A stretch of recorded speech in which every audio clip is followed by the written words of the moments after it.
Haleluya, puji nama Tuhan.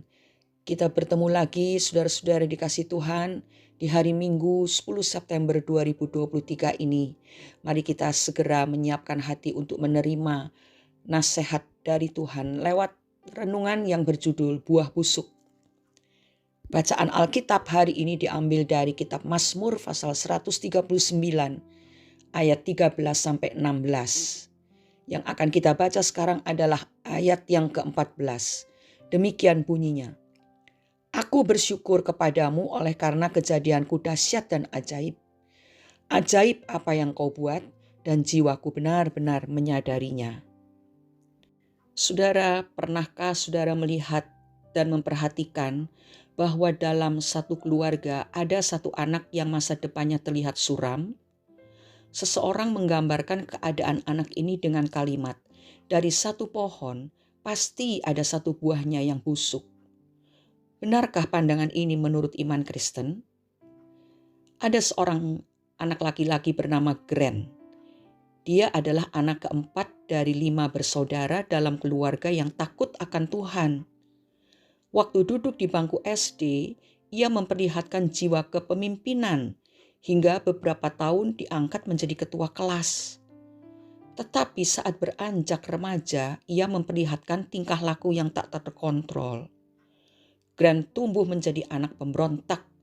Ia berulang kali memukul orang hingga terluka. Kenakalannya membuat orang tuanya pusing karena ia harus berpindah-pindah sekolah. Pada akhirnya Grant tidak menyelesaikan pendidikannya di sekolah menengah atas. Dan ia menjadi pecandu narkoba, hidup tidak kudus, dan diburu pihak yang berwajib.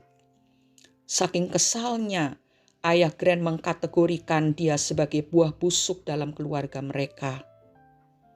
Namun demikian, keluarga Grant tidak pernah menyerah pada kenakalannya yang tak kunjung berhenti. Mereka terus bergumul di dalam doa dan puasa. Bila ada kesempatan, mereka berupaya mengajak Grant mengikuti ibadah-ibadah KKR. Usaha yang dilakukan selama belasan tahun itu seolah-olah tidak menghasilkan buah.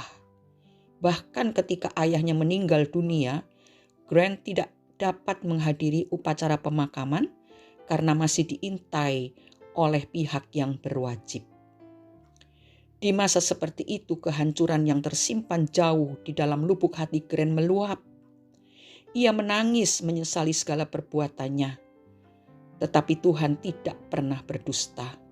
Saat orang percaya terus-menerus berseru, maka Tuhan akan bertindak. Saudara baca kisah dalam Lukas pasal 18 ayat 1-8. Pada saat yang tak diduga, Grant berkenalan dengan wanita yang takut akan Tuhan dan mereka menikah. Belahan jiwa yang Tuhan sediakan bagi Grant merupakan jawaban doa dari keluarganya. Karena istrinya ini membawa Grant dekat dengan Tuhan.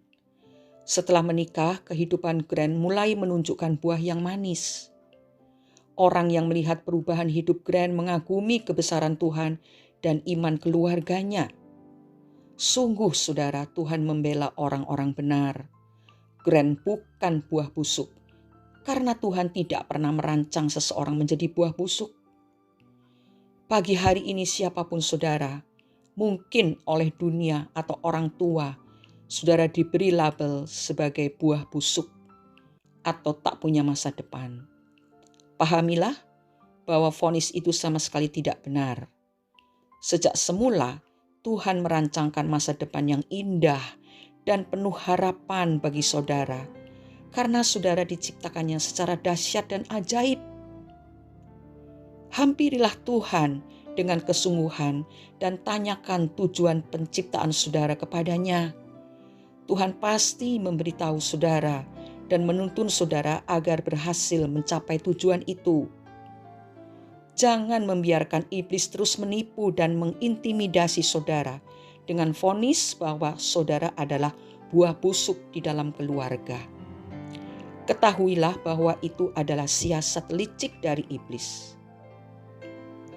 Percayakah saudara bahwa jika saudara mencari Tuhan dengan sungguh hati, maka pada saatnya Tuhan akan mengubah saudara menjadi buah yang manis? Yeremia pasal 29 ayat 12 dan 13 berkata, "Dan apabila kamu berseru dan datang untuk berdoa kepadaku, maka aku akan mendengarkan kamu. Apabila kamu mencari aku, kamu akan menemukan aku. Apabila kamu menanyakan aku dengan segenap hati." Karena itu mari kita kuatkan iman kita. Segala vonis-vonis yang dilemparkan oleh si jahat untuk menghancurkan iman kita harus kita lawan dengan mengucapkan kata-kata firman Tuhan, janji-janji Tuhan bagi orang-orang yang setia dan tekun berseru-seru kepadanya. Maka Tuhan turun tangan dan memberikan masa depan yang penuh harapan. Mari kita berdoa. Bapa Surgawi, kami bersyukur pagi hari ini. Kasih setiamu terus-menerus Engkau limpahkan dalam hidup kami. Terima kasih untuk firman-Mu yang meneguhkan kami bahwa tidak seorang pun di hadapan Tuhan dianggap sebagai buah busuk. Kami percaya bahwa Tuhan punya rencana yang luar biasa bagi setiap pribadi kami. Buatlah kami mengerti akan rencana itu ya Tuhan, dan tuntunlah kami untuk mencapainya. Terima kasih Bapa. Sungguh kami merasa hidup kami berharga di mata Tuhan, sebab firman-Mu juga berkata bahwa Engkau melihat kami sebagai ciptaan Tuhan yang berharga dan mulia di mata Tuhan. Di dalam nama Tuhan Yesus Kristus kami sudah berdoa dan mengucap syukur. Amin. Tuhan tidak pernah merancangkan sesuatu yang buruk bagi kita. Tetapi di dalam perbendaharaannya di sorga, Tuhan hanya menyediakan masa depan yang penuh harapan bagi kita. Selamat beribadah. Tuhan memberkati kita semua. Amin.